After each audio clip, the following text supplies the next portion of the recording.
morning, everybody. Jim Feist, Hank Goldberg out here in Las Vegas. It's a beautiful day, Hank, and time to make a little money. We've got some things going on tonight. We've got a little basketball. We've got a lot of baseball. And, of course, we've got the NBA heading towards the playoffs, thank God. How you been, Hank? I've been good. I had a wonderful evening last night at Jerry Eisenberg's house. Jerry is a terrific guy. He's working on another book, and he's 92 years old. Wow. He doesn't stop. And the Colonel, Bob Sheridan, two Hall of Fame guys from the boxing world. And boy, do they have some stories talking about the Ali days and traveling with him. They had some great stories to tell. I was mesmerized the whole night. That's awesome. Oh, yeah. That's awesome. Wow. Well, Jerry traveled with my dad when he first started writing a column in New York. He was working for the Herald Tribune, and he was with those. He worked with Breslin and Dick Schaap. They're some great writers, and he said my dad was a great help to him when he first started working. And they were very close over the years. He had me and my sister and the Colonel and his wife over for dinner up in Lake Las Vegas. Great night. That's unbelievable. That's great. Well, the one thing about you, Hank, you know everybody. It's whether it's boxing, horse racing, and it's just amazing. And they put to bed the AAF, and that was like a cash machine for you. You were winning every week. Yeah, I started to see it go, and apparently they're done. There's another league going to start next January, but they just ran out of cash, and I thought they were pretty well financed, but apparently they weren't. They didn't have enough, and they only made it through. They just didn't make it to the playoffs. It was they just made it through the first 6 weeks. I thought it was sad. It was I thought they played pretty good football. It was very watchable, and they had a lot of good coaches, and they just for whatever reason they had just made a deal early in the week with the Players Association, and I think a lot of players who got some exposure are gonna sign with the NFL. I think that a lot of kickers did well. Some of them could sign on. I thought the quarterback from Spurrier's team should probably catch on with somebody, as a backup. They had some receivers who did well, and some defensive guys. So I think several players will get a look who played in the league. Yeah, it's a shame for a lot of people. I mean, I'm sure there were a lot of people hoping that hang on to those jobs. It's hard to find jobs in professional sports, and it's a shame that it went down. I'm sure a lot of people lost a lot of money. Those investors must have lost a ton. Very, very sad story. We got some stuff going on. We got some NLIT games last night. A lot of people, including myself, were wrong on those games. I'm doing really, really well, but last night stubbed my toe on those two games. Well, Lipscomb is a pretty good team. They can shoot from a distance, and that's what carried them against, against a team that gets, that more teams are familiar with because of the name. But I was disappointed in TCU. I thought they'd do better, and I was wrong on that game. So you got Lipscomb in Texas in the final against Texas. So that'll be the final for the NIT at Madison Square Garden. Yeah, we got some games. NIT used to be a big tournament at one time. It sure was. It sure was.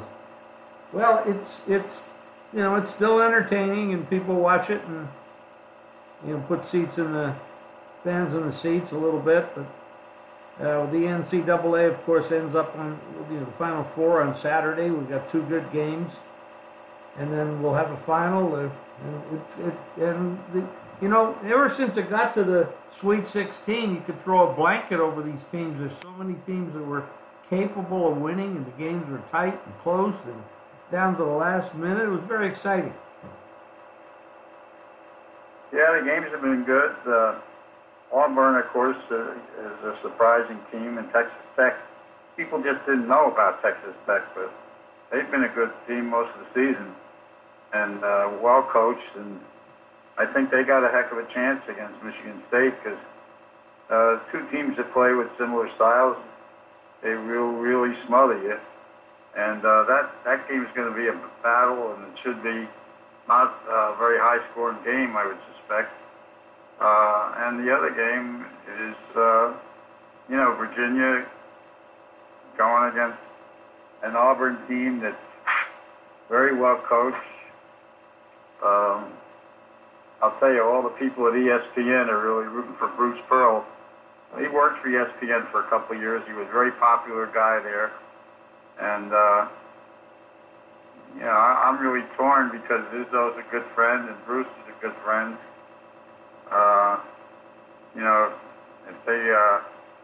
If they both go on.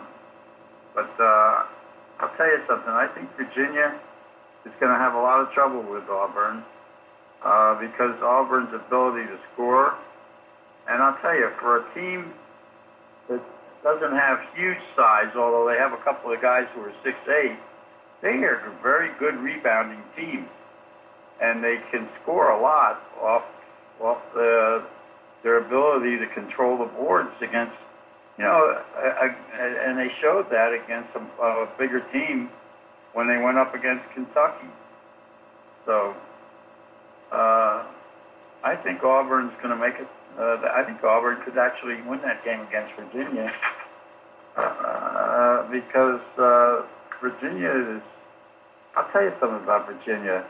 They're not shooting the ball all that well, and particularly when they have to score from outside. And Auburn can disrupt the defense, can disrupt the team defensively. That's going to be an interesting game to watch. Hey, and they're getting a few points. Give me a hypothetical question here. I was surprised that the line was 5.5, and I've seen actually some 6s on the game. I don't agree with the line at all. I think it's too high. But what would you do, and I play this kind of a mental game with myself a lot of times, what would you do with this game if it was pick'em? If it was pick'em? Yeah, no points. I think Auburn's going to beat. I personally think that Auburn's going to beat them. Well, you got to like the dog if you have that. If you feel that way, because you're getting the cushion of 5.5, 6 points. That's the kind of mental game I play with myself. What has Virginia done that has been, aside from the fact that they can defend? We all know that. But what has Virginia done, even in the games where they played good defense? They played teams that both Michigan State and Virginia have played teams that haven't shot well. But Virginia is a legitimately good defensive team.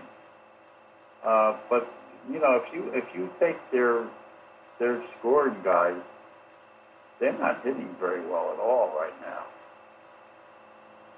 Yeah, they had some struggles, and they really should have lost to Purdue. I mean, that was an miracle ending, the way they tied that game. And of course, then they went on to cover it, and that was another bad beat. That was tough. Anybody had the dog in that game, that was a tough loss. But yeah, they haven't been super impressive. I have to agree with that. Now Auburn suffered that big loss with the one player, the star player, going down. They overcame it in their last game. And they run deep. They have a lot of players that filled in. They have 2 guys who are 6'8", and like I said, they out-rebounded Kentucky. Yeah, they did. They did. So I think we've given everybody a lot of insight onto that game. in this Talking about baseball, I've been watching some baseball, and I'll tell you, some teams have got off some pretty good starts. Seattle is one, Milwaukee's another. If you're a street player, and Philadelphia is another team that got off to a great start. Those teams have been winning early. And Tampa Bay, those are the teams. If you're riding streaks, those are the ones to get on early. Yeah, the playing the streak game in baseball is tricky. I try to be on the winning teams as much as I possibly can, but then your pitching matchups come into play, and it wouldn't be hard to go out there today and bet Oakland is a nice underdog, and Tampa Bay is a small home favorite. These teams are winning, and like you mentioned, you play these streaks, and as long as you're not I never lay a big price. I'm not going to lay anything over 140, and even that's a stretch for me, but 130 in that range. But you've got these teams that are just winning. I mean, look at ball. I cannot believe this. I'm going to say this, and the words are going to come out of my mouth. Baltimore is actually winning, and they're big underdog at Toronto today with Carnes over Shoemaker, and they're winning. They believe in themselves, and this is a team that was absolutely atrocious last year. They had a guy who was pitching a no-hitter who they took out after 7 innings. I hate that when a pitcher does that. I think that's disgusting. But they still won. Yeah, I'm not a big fan of that, but baseball has changed from when you and I remember it. But the other thing is, I guess they can make a case about burning the guys out and ruining your arms and stuff. So I'm not into that part of it, but I understand it. I understand what they're doing, but it's tough. So you got the teams on the streaks, and they're out there if they want to bet streaks. The streaks will end, but you're better off being on them than against them for the most part. The Oakland streak, I'm a little leery of today because the Red Sox are due to break out, and I think Eovaldi is pitching for Boston tonight. That one's a little scary for me. Eovaldi against Estrada. And Estrada's pitched twice. He pitched once in Japan, which wasn't so good, but the second outing was decent. And Eovaldi just hasn't gotten, the whole Boston team hasn't gotten off to a good start. And now this is their last road game, and then they go home. And I'm sure they're looking forward to getting home, because this has been a tough start for them. But the game it opened 128 Boston, and it's up to 134 Boston. So they're looking to break the streak. I'm not going to be on. If I bet the team, I'd bet the dog, but I'm not going to. Probably won't bet it at all. It might be a decent. You could look at it and say a decent underplay. I mean, Boston hasn't been hitting, so that's a possibility too. You get these. You get Boston in the situation. Yeah, I'm going to pass that game. I'm not going to be involved. I'm not going to bother with it. Yeah. Anything else you got to cover today, Hank, or you just want to come back Friday and do it? Well, there's nothing more going on. NBA kind of playing out the schedule string, getting ready for the playoffs, and horse racing this weekend. 3 big races: the Bluegrass, the Wood. Wood's a good race. There's 3 or 4 horses in that race who have a good shot, and then there's the Santa Anita Derby. So it's a big race, big weekend day, particularly on Saturday with those 3 races. So we'll take a look at those this weekend for sure. Okay, that's exciting, Hank, and we'll talk Friday. Have a good couple days. We'll talk soon. Okay, Jim. You take care. Thank you, you too. Bye-bye.